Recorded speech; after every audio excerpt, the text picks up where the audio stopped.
18h04 maintenant sur Globule Radio.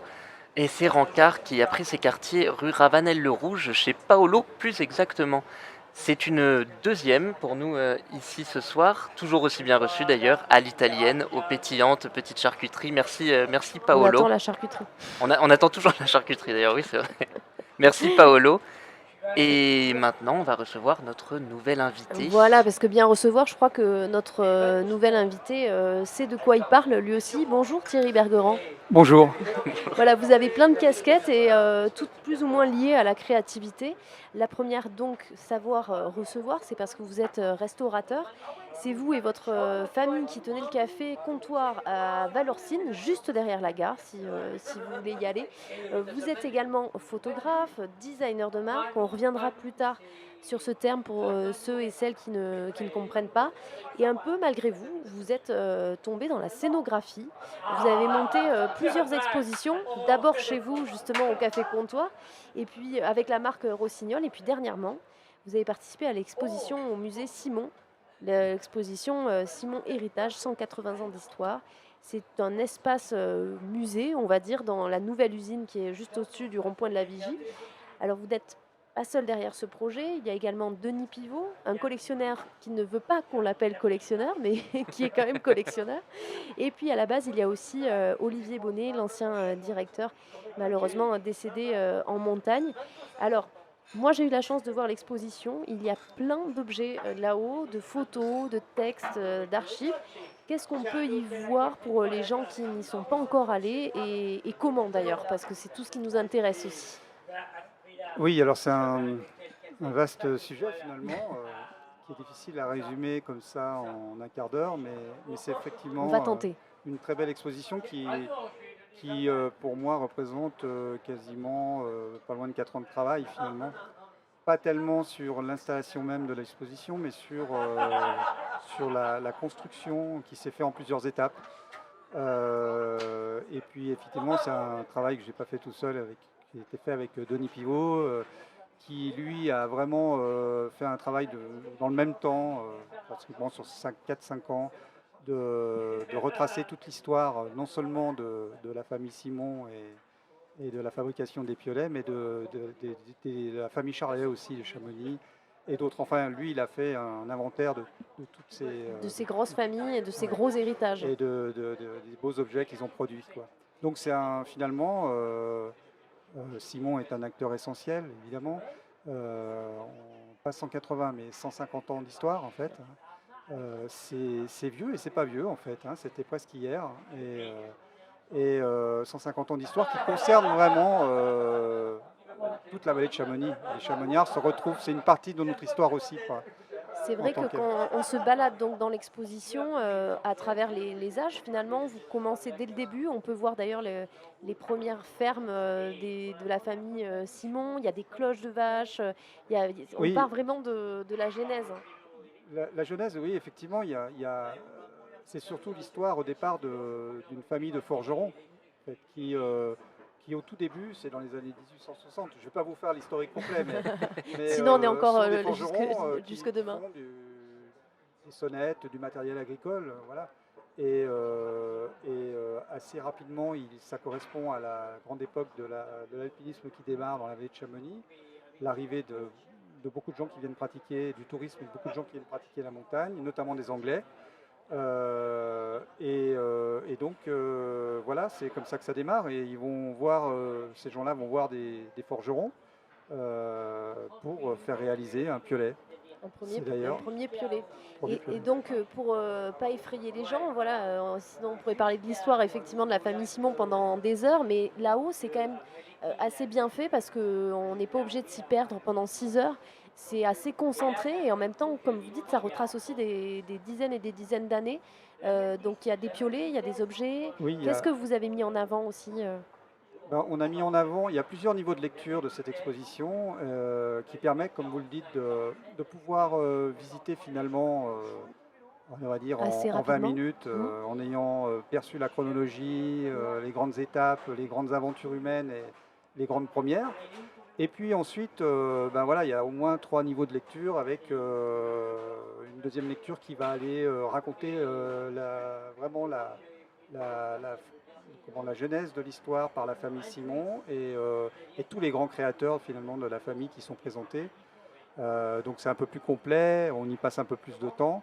Et puis après, ben, effectivement, toutes les histoires qui sont reliées à tous les objets. Donc j'ai pas je ne me rappelle plus du chiffre exact qu'on a retenu au niveau des objets, mais c'est à peu pas loin de 400 objets qui sont présentés sur une liste qui était plus longue au départ, mais qu'il fallait rentrer dans cet espace. Et ces 600 objets ont presque tous une histoire à raconter, évidemment. Et ils sont reliés soit à des grands alpinistes. Pour certains, c'est les piolets des hommes de légende qu'on peut vraiment voir pour de vrai, j'allais dire.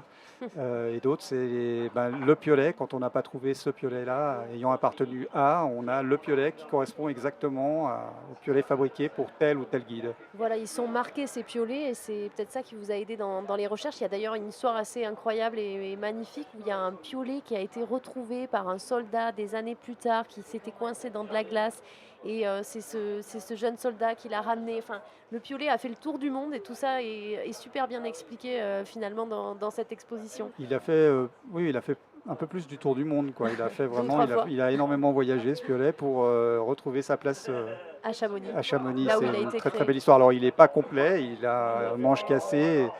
Effectivement, ça, il faut aller sur place pour le vivre. C'est à chaque fois lié à une émotion en fait, hein. Et c'est ce qui est intéressant. Alors il y a du matériel très prestigieux qui a été prêté par des familles de grands guides très connus qui sont dans des vitrines. Voilà. Et c'est vrai que c'est vraiment un facteur d'émotion important parce qu'on se retrouve vraiment, enfin moi en tout cas ça m'interpelle, ça me capte avec cet objet mythique finalement. Il a été dans la main, un piolet qui a été dans la main de Lionel Terray, de Louis Lachenal, de Gaston Rébuffat. Enfin voilà, Dans des moments un peu sensibles, on imagine en et plus. voilà, donc c'est quand même des légendes hein, Ouais. ici dans la vallée. Et se les trouver comme ça, oui, je trouve que c'est très émouvant. Et c'est toujours un peu comme ça d'ailleurs, puisque on se retrouve aussi avec des faits d'histoire importants, de l'histoire de l'alpinisme très importants. Et tout ça s'est concentré dans cet espace, quoi. Et quand on se retrouve face au piolet, enfin le même piolet, et le même paire de crampons qui a servi à à gravir l'Annapurna pour Herzog et Lachenal, par exemple, ouais, c'est quand même des piolets Simon, c'est quand même des crampons Simon, quoi.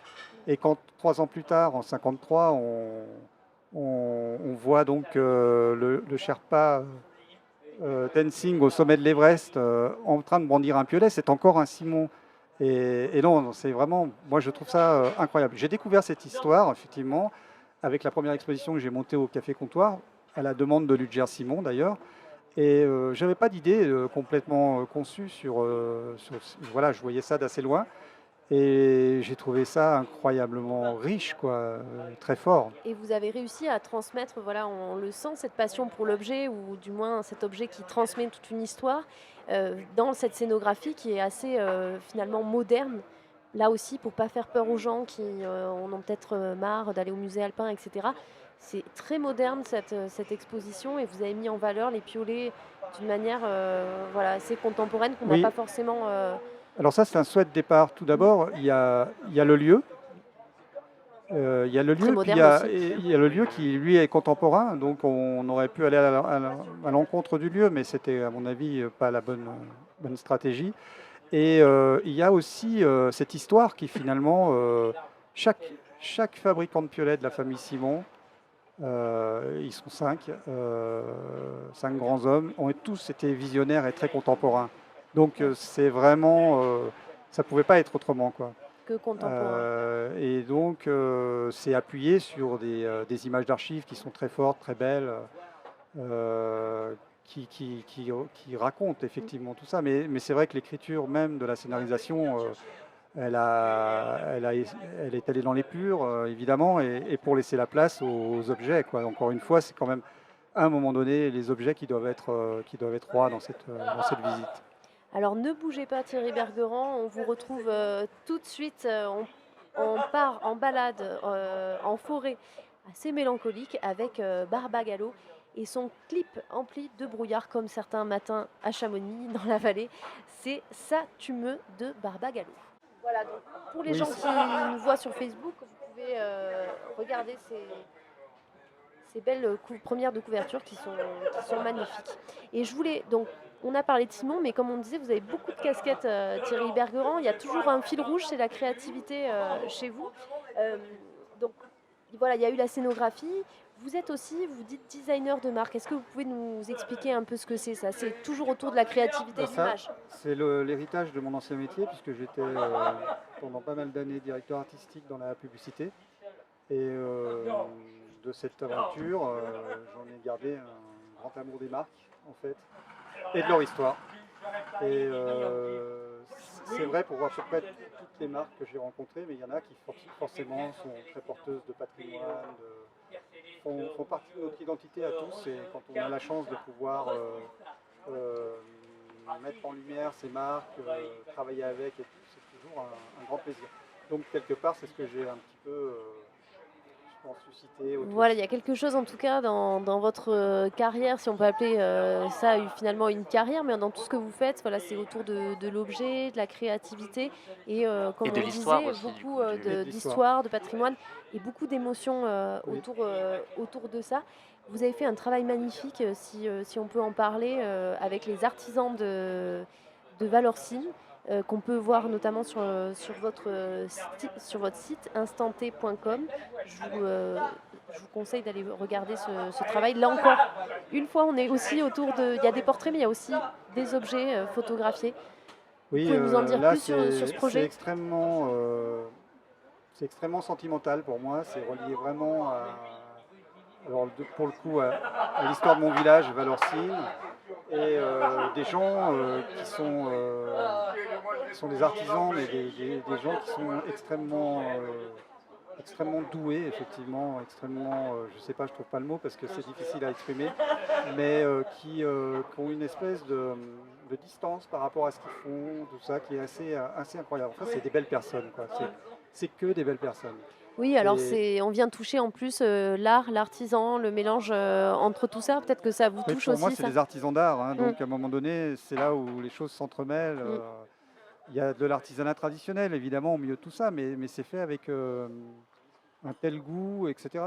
C'est toujours de l'artisanat d'art pour moi. Voilà. Et vous avez rencontré qui alors à ce moment-là? Et c'était quand d'ailleurs? C'était, je Ah, pense, la question. pas de bêtises, oui, voilà, dans la chronologie, il y a 5 ans, 4 Il y a ans, 5 ans, ouais.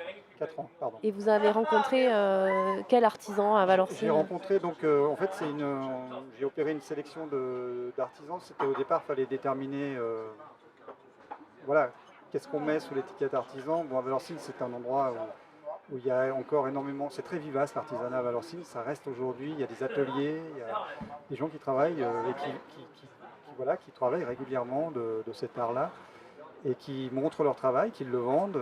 Enfin voilà, et donc on a cherché effectivement sur cette idée de dénombrer les artisans qui ont une réelle production régulière. Parce que sinon, tous les Valorcins sont artisans, ils savent tous travailler le bois, ils sont très doués avec leurs mains. Voilà. Donc en fait, c'était l'idée de faire ressortir des gens qui ont une production vraiment régulière. Et à l'époque, il y en avait malheureusement, puisque c'est des gens qui ne sont pas toujours très jeunes et qui, voilà, il y en avait 13 ou 14, 13, pardon.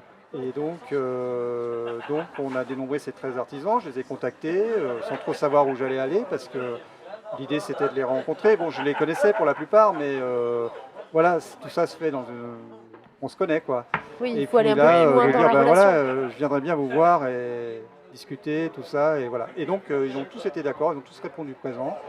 Et ça se passait assez simplement. On s'est rencontrés quasiment une demi-journée à chaque fois. C'était l'occasion de discuter dans l'atelier, enfin voilà, et parler de tout, de l'artisanat, mais du reste aussi, de Valorcine. J'étais accompagné de Kim, ma fille, qui elle a posé sa caméra et a filmé tout ça, ce qui a fait effectivement un joli sujet qui a été monté ensuite. Kim, à qui vous avez donné aussi votre œil de photographe, puisqu'elle a monté alors, le petit labo. le but c'était au moins de faire un petit reportage, mais surtout un portrait, quoi. je cherchais une autre visualisation que la photo de reportage dans l'atelier, qui pouvait être très bien, j'en ai fait par ailleurs, mais je cherchais à les mettre un peu en scène, comme Il y a un une mise portrait, en quoi. scène, oui, C'est une mise en scène très succincte, mais il y déjà a une mise en scène. leur demander de s'asseoir sur un tabouret Et de vous de regarder. poser, quoi, d'une certaine manière.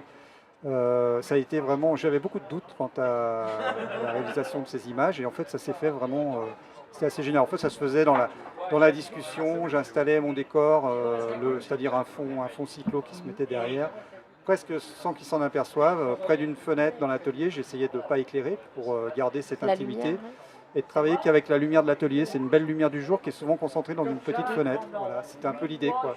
eh ben, le résultat est magnifique, vraiment, et encore une fois plein d'émotions. Je vous laisse, ceux qui nous écoutent et celles qui nous écoutent, aller regarder ce travail-là sur instanté.com. On peut également vous suivre sur les réseaux sociaux, Thierry Bergerand. Oui, Voilà, oui, c'est vous relié, mettez souvent. enfin, tout est un peu Ou relié. venir vous donc, rencontrer si et voilà, aussi- s'il y aussi a des par le amoureux. café comptoir, parce que tout ça est en Voilà. fait très Lié à sans tout ça. venir au café comptoir d'ailleurs, mais juste Mais voilà, tout est lié, et s'il y a des amoureux ou amoureuses d'objets et d'histoire et de patrimoine, bah, Et d'émotions, du coup. je vous invite à aller voir Thierry Bergerand donc, au Café Comptoir à Valorcine. Merci beaucoup donc d'avoir fait le déplacement, puisque vous avez passé le col pour venir nous voir. Merci beaucoup. Si vous avez raté Merci à le début de cette interview, elle sera très prochainement sur notre site globule.chamonix.radio.